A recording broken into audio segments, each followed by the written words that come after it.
Jangan tayang ngaju je ke bidang ngaju. Assalamualaikum Walid, hanya tengah maraknya ikut tes KPPS. Nah, pemilu yang tadinya hana kerja tapi di Tamompeng. Tiap bulan yang kiban hukum. KPPS-nya borah. Tes awaknya tes pemilu.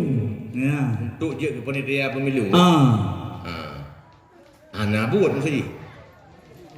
But terbatas di teman gaji. Menau haji. Setiap kai putentai nyawa buat nyawa gaji. Pala pedit ada nama tericok duk iputentai nyan halal walaupun buat top ka utai kalau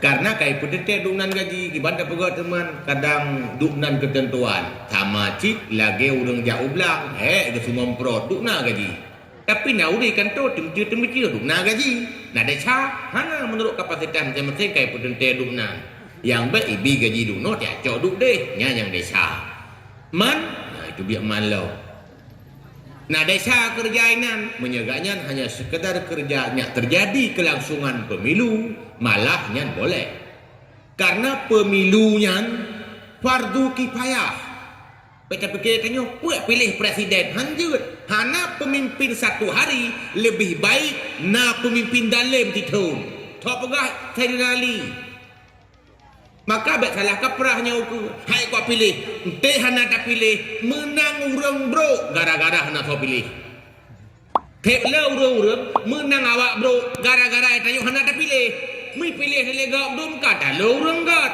man pak kagak tat betul memanglah donya nyo hana le yang gak tat paling tidak tamita urang yang bet paling tat maksud dua aku calon tidak paling tat tidak paling hana tat nya wajib tak pilih yang hana paling tat hana kau pilih mendua paling menang tak awak paling tat dah contohnya maka tiga-tiga menang awak paling ni gara-gara hana tak pilih ya maka panitia nama yang kerja supaya terjadi kelangsungan supaya di negeri ini ada pembinaan man gaji bunau ya kedi duk nai putentai ada pi ubu-ubu tetap juga nyan kai duk nan hijau karena yang digaji bukan per jam yang digaji bukan per item kerja tapi gaji dalam keadaan tugas contoh lain lu pegah okan jamaah tentara na gaji pajak ilmu perang Ati, teh komplit pun deh, le gaji, nyu hana ibi gaji le, sampai kerau tetap gaji tapi bukan gaji tugas kerja, mu perang, pucik sebagai tentera, pajan sigah karunang geruak, gihna macam. Maka nyan gaji nyan tah paju karena kan gaji per item kerja bukan per jam, kecuali urang digaji honor.